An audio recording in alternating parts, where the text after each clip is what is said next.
Saya dan Seo Jun saling menatap dengan bingung, dan Jin Ai akhirnya berhasil naik dari parit. Ketika Jin Ai melihat saya berpegangan tangan dengan Seo Jun, kakinya melemah dan dia terjatuh lagi.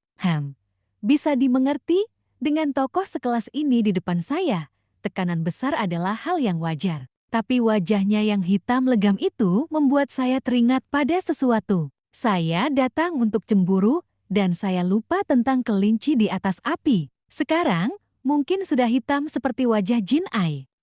Aduh, saya melepaskan tangan Seo Jun dan berlari kembali, menyelamatkan kelinci yang malang dari api. Memang sudah hitam, sungguh kasihan. Saya merasa wajah saya mungkin lebih hitam dari kelinci itu sendiri, sambil menggosokkan tangan pada abu di tubuh kelinci, sambil memeriksa apakah masih bisa dimakan. Jika bagian yang terbakar dihilangkan, mungkin masih bisa dimakan, bukan? Dan jika ada rasa terbakar, mungkin itu bisa menutupi rasanya. Saya memang cerdas. Saya meraba-raba ke dalam lengan baju, jari-jari saya menyentuh botol jahit yang dingin, dan saya merasa sedikit gugup. Berdasarkan pengalaman membaca novel, saat seperti ini biasanya akan ada seseorang yang mengganggu. Pada saat ini, Seo Jun muncul tiba-tiba. Saya memegang dada saya, merasa jantung hampir melompat keluar.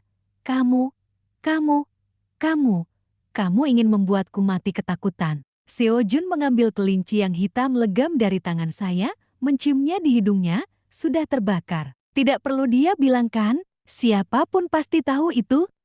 Apakah kamu punya cara untuk menghilangkan rasa terbakar? Mata Seo Jun melirik ke arah saya, seolah-olah dia ingin melihat melalui saya, misalnya, menaburkan serbuk atau apapun.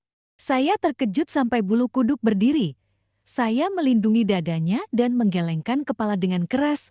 Tidak, tidak, tidak, tidak. Sayang sekali. Matanya yang berwarna amber terbakar di bawah cahaya api.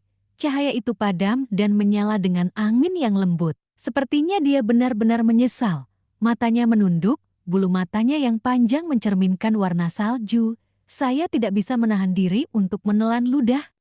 Tidak benar, tidak benar. Mengapa detak jantung saya semakin cepat? Bisakah Seo Jun juga menguasai ilmu sihir seperti yang dikatakan oleh guruku? Saya baru sadar bahwa suara saya serak. Aku akan memberi tuanmu kelinci. Seo Jun berkata. Tidak perlu. Seo Jun menggenggam ranting kelinci, melirik ke arah saya. Ketika dia hampir berbicara, tiba-tiba dia mengangkat lengan dan melemparkan kelinci ke arah kereta yang tidak jauh dari situ. Saya terkejut dan terus diam. Saya merasa Seo Jun orang yang sangat memendam dendam, tuanya menahan beberapa bulan gajinya, dan dia hanya membenci majikannya secara diam-diam. Sekarang dia bahkan malas untuk menyampaikan kelinci, langsung melemparkannya. Namun, saya segera menyadari bahwa saya salah. Rupa-rupanya, ia adalah serangan malam. Seo Jun dengan misteriusnya, dengan cepat meluncur ke samping kereta, tepat waktu menghalangi sebuah anak panah dan membalas dengan melempar, tepat mengenai dahi seorang pria berpakaian hitam. Kecepatan dan ketepatannya sungguh memukau. Saya tiba-tiba merasa bahwa kemampuan bela dirinya pasti di atas saya. Saya menarik keluar pedang belati di pinggang saya dan menyongsong mereka, mengusir beberapa orang berpakaian hitam yang mendekati kereta, berdiri di sekitar kereta dengan waspada untuk serangan berikutnya. Sebenarnya, saya sudah pernah melihat orang-orang mengikuti konvoi diam-diam, setidaknya 3 kali sehari, tetapi semuanya ditangani dengan mudah oleh Seo Jun. Serangan kali ini terasa berbeda, saya melihat beberapa ahli yang tangguh. Siapakah tuan kereta ini sebenarnya? Mengapa dia bisa menarik perhatian para ahli ini untuk menyerang? Dan mengapa dia memiliki seseorang seperti Seo Jun untuk melindunginya? Dan mengapa guru memerintahkan saya untuk berbuat begini pula? Berpikir-pikir saat bertarung bukanlah tabiat baik. Seo Jun menarik lengan saya dan menarik saya ke belakangnya, dengan bantuan pedang belati saya, menahan serangan yang datang. Pedang belati berdenting, memancarkan bunga pedang perak, mata Seo Jun berbinar, pedang bagus, saya merasa dia berbicara dengan double arti. Saya melihat bayangan hitamnya bergerak di sekitar kereta. Sebenarnya dia tidak menggunakan kekuatan penuh, seluruh konvoi berpusat di sekitar kereta, dengan lapisan pengawalan yang saling melindungi. Seo Jun bertanggung jawab menjaga batas terakhir kereta, sementara orang lain berada di luar untuk mencegah serangan balasan. Seo Jun, suara tuan kereta tetap tenang, seolah-olah tidak terpengaruh oleh pertempuran yang terjadi di luar. Orang-orang yang dikirim kali ini berbeda, beberapa kelompok mungkin telah terdeteksi. Saya bisa merasakan nada di luar kata-katanya. Jati, apakah mereka sedang dikejar? Mereka mungkin sudah membagi diri menjadi beberapa kelompok untuk mengelabui musuh. Penyerang sebelumnya hanyalah pengintain. Tetapi orang-orang yang datang kali ini jauh lebih tangguh, menunjukkan bahwa musuh telah menyadari keberadaan mereka. Dan orang-orang dalam konvoi ini adalah target mereka sebenarnya. Mereka mencari siapa? Pemilik kereta kah? Seo Jun menganggukkan kepala sedikit, menarik tanganku ke belakang, dan memegang erat genggamanku. Maaf. Dia memegang tanganku. Sebelum saya bisa merasa malu, pedang belati di tanganku sudah direbutnya. Saya selalu menyukai gerakan pedang yang anggun dan cantik, merasa bahwa seorang pahlawan harus anggun dan percaya diri. Tetapi saya tidak pernah membayangkan bahwa gerakan pedang yang sederhana dan tegas juga bisa terlihat begitu indah. Cara Seo Jun memegang pedang tidak seperti yang disukai oleh para pahlawan muda, tetapi lebih ke arah serangan langsung. Kecepatannya sangat cepat. Pada saat dia menyelinap masuk ke kerumunan, situasinya berubah dari kebuntuan menjadi penindasan. Dia tidak akan menghabiskan waktu untuk satu serangan. Pedangnya seperti ular putih menyembunyikan tanduknya, dengan cepat menanggapi setiap serangan. Setelah kilatan perak, darah menyembur di tanah. Elegan seperti naga, indah seperti burung heron. Itulah cara dia menggunakan pedang. Saya meremas tangan yang baru saja disentuh oleh Seo Jun. Tempat yang disentuhnya masih panas, bahkan lebih panas dari wajah saya. Mungkin saya merasa malu. Mengapa wajahmu memerah seperti mata kelinci? Ini perumpamaan aneh. Apa kamu memendam dendam pada kelinci? Kenapa selalu mengingat kelinci?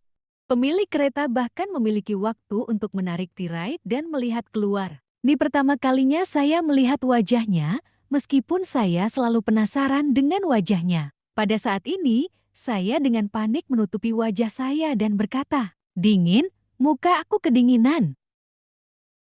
Saya memandang pemilik kereta dengan marah. Pemilik kereta ini memang memiliki sepasang mata yang bijaksana. Dia sedikit lebih muda dari yang saya bayangkan, berbeda dengan keanggunan dan kejantanannya. Dia adalah seorang pria yang matang dan kalem, dengan alis yang tajam dan mata yang cerdas, tampan dan beradab. Tapi, dia terlihat agak akrab, tapi saya tidak bisa mengingatnya siapa. Saya menatapnya dengan tajam, dan malah melewatkan sindiran di dalam kata-katanya.